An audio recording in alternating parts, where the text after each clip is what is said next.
Hello there, and thanks for joining me. I'm Corel Painter Master Aaron Rutten, and in this video, I'm going to show you how to create an acrylic pour technique using Corel Painter.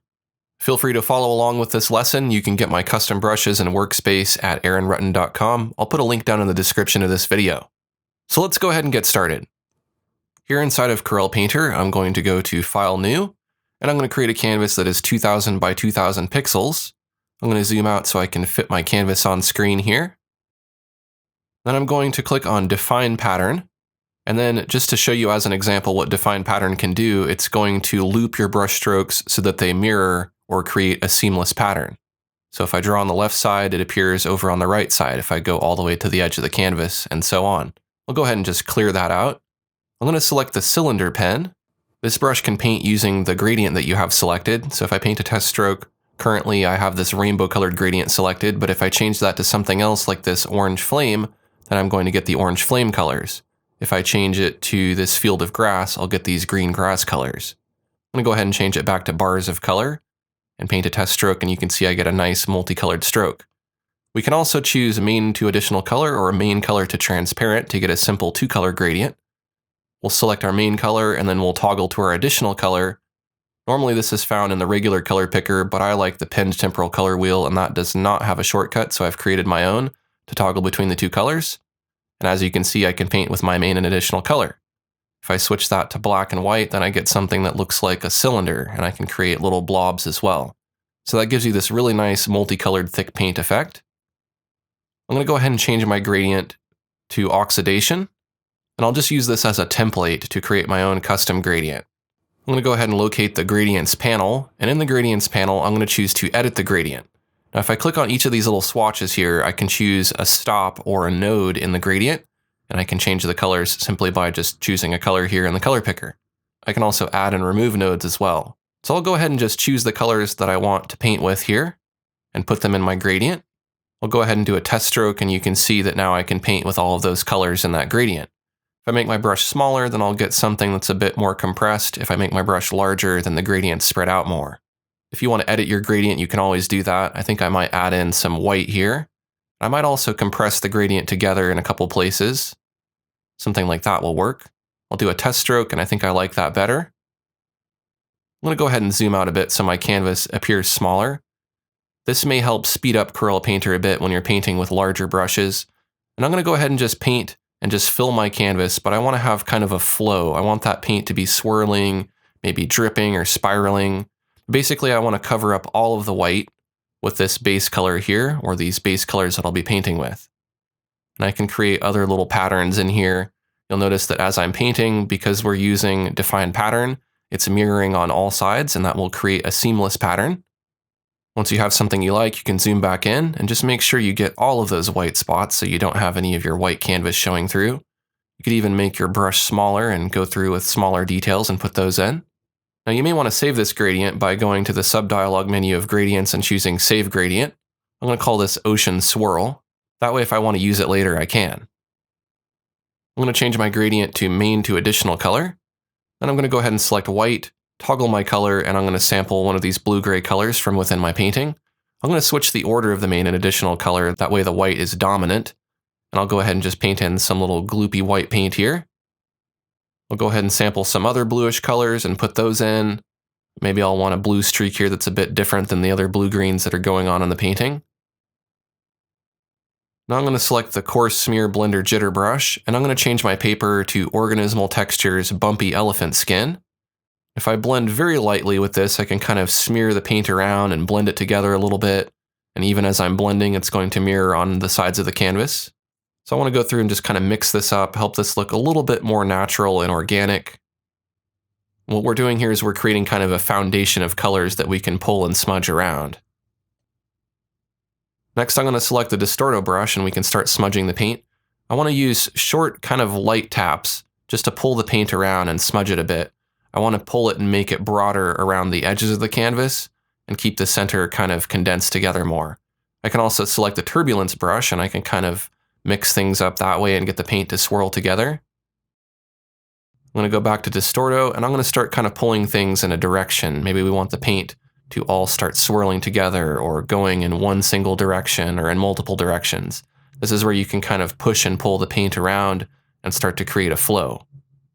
Now there isn't really a right or wrong here, I'm just kind of doing whatever looks good to me, and that's the fun thing about abstract art. It's non-objective, so I'm just kind of trying stuff, and if I like it, I keep it. If I don't like it, then I might cover it up or do an undo. And a lot of this is just about back and forth experimentation. Basically what I'm doing is I'm looking for areas that are kind of flat or boring, and then blending or smudging those areas a bit to give them some character. Now I'm going to go ahead and go to Save As, and I'm going to save this as my first iteration. Then I'm going to go to Select All to create a selection around the canvas, and I will choose Capture Pattern. I'll call that pattern Seafoam, and it will appear down in the bottom of my Patterns palette. Now I can choose Select a None to deselect that selection. I'll select the rendering brush, which paints with the pattern. And now you can see I can paint using that swirling pattern that I captured, so I'm putting the pattern within the pattern. This is creating a lot of extra detail. Now the way this brush works is if I use light pressure, I'm going to get a smaller mark. If I use heavier pressure, I'm going to get a larger mark. But the scale of the pattern within the mark is going to be larger or smaller to match the size of the brush. Now you could paint on this canvas and go ahead and continue that way, or you can optionally create a new blank canvas and you can start fresh using this pattern as your base colors. I'm going to go ahead and do that. I'm going to use that rendering brush with a big brush. I'm just going to paint in a nice swirling pattern here, and I'll just vary my brush size so that I fill this in, but there's a nice balance of big and small details in the pattern. I want the bigger details to be near the edges, that way it looks like the paint is kind of flowing outward from the center. Something like that works, and I can always scale this pattern up or down, but when you do that, if you scale it down, then that means that the pattern is going to be lower resolution when you paint with it. If you scale it up, it'll be higher resolution. Probably best just to go ahead and leave this one around 100% because that works pretty well, but that's just something to keep in mind when you're painting. Now I'm going to switch to Distorto, and I'm going to just go ahead and pull some of the paint around, just like I did before along the edges to make it look like it's flowing toward the edge. And I can create flow within the painting itself.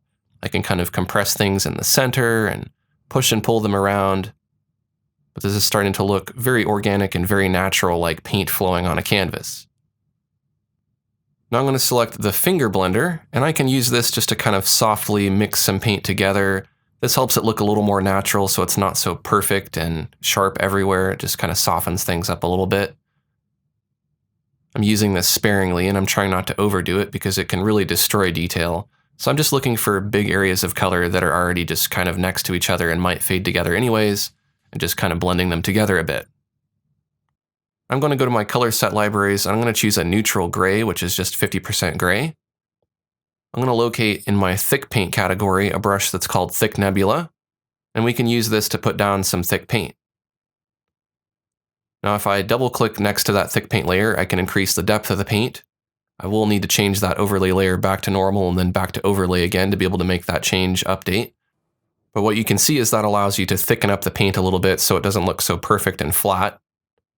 At any time, I can edit that paint thickness, and if I wanted to make it thicker, I can, but again, I need to switch it to default and then to overlay for the composite method to update that change. And I can play with the opacity slider to make it more or less noticeable. This really helps it look a lot more organic. I'll create a new layer, and I'm going to call this Surface Texture, and I'll just name the layer underneath Thick Paint Texture so we know what it is. I'm going to go to the Surface Texture layer, I'm going to set that to overlay and fill that with that 50% gray. And then I'm going to select the Bumpy Elephant Skin Paper Texture, and I'm going to choose Apply Surface Texture. I'll go ahead and invert that texture. I may want to go ahead and increase the scale, so I'm going to cancel out of that menu, make the scale of the paper bigger, and then go to Effects, Surface Control, Apply Surface Texture. I'll increase the amount a bit, and this is going to create some little bumps or bubbles in the paint. I can create a mask on that surface texture layer, select black and then the airbrush, and I can kind of begin to mask away some of that so it doesn't cover the entire canvas. Mask is going to conceal, and white will reveal, so if I want to bring some of the bumps back, I can use white.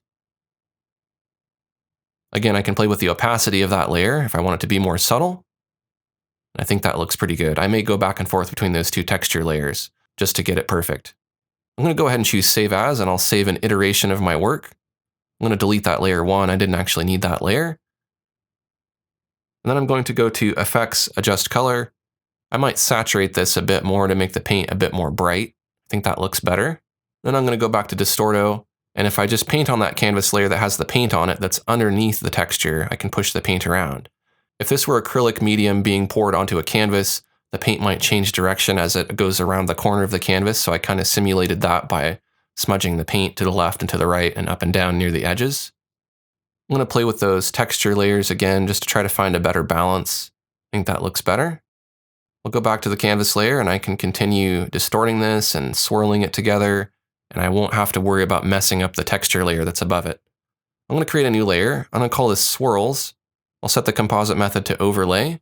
I'm going to go to my pattern libraries and I'm going to choose acrylic pour grayscale. I'll select the rendering brush and I can paint with this to add some swirls.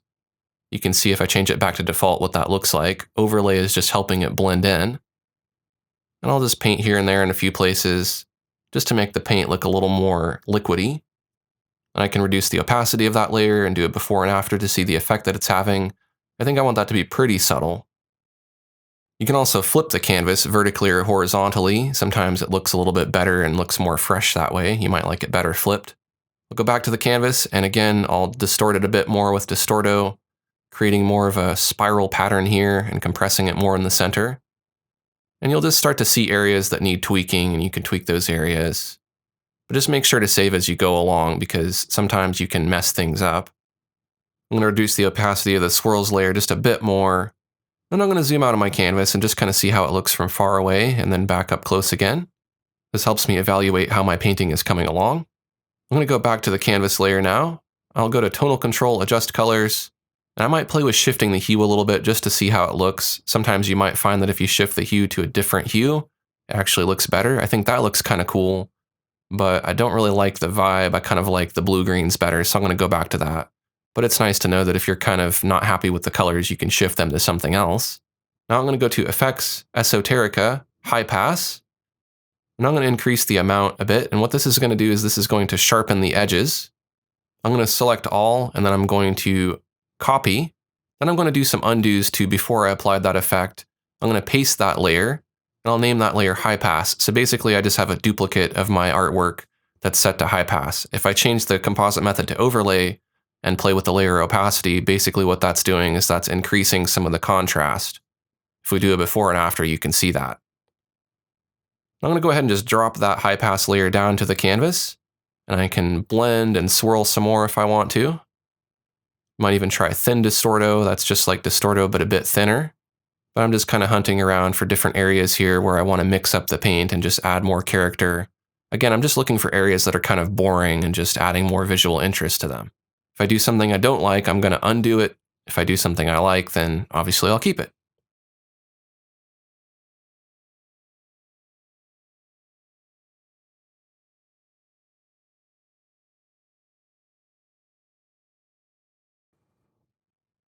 Some other brushes that might be useful are the pinch brush, which compresses pixels together, or the bulge brush, which inflates pixels like a balloon. You might also like the springy blender, which can kind of pull little streaks of paint around. Another brush is the blow brush, and you can use that to kind of blow air onto the canvas and spread the water or the liquid paint around. We looked at coarse smear blender jitter, but you can use that to kind of tap to break up some of the paint and get it to flow into some of those bumpy elephant skin textures if you have that paper grain selected. But again, be careful with this because this can really destroy a lot of that nice detail in the swirling paint. And I think overall, I'm pretty happy with how this turned out, so I'm going to go ahead and save my final copy. And then I'm going to go to Save As again, and I'm going to save this as a PNG so I can post it on the web. So there you go, now you know how to create a digital acrylic pour effect using Corel Painter. If you enjoyed this video, click the like button, and if you're new to my channel, I'd love to have you subscribe. I have a lot more Corel Painter tutorials like this. Thanks for watching, and I'll see you next time.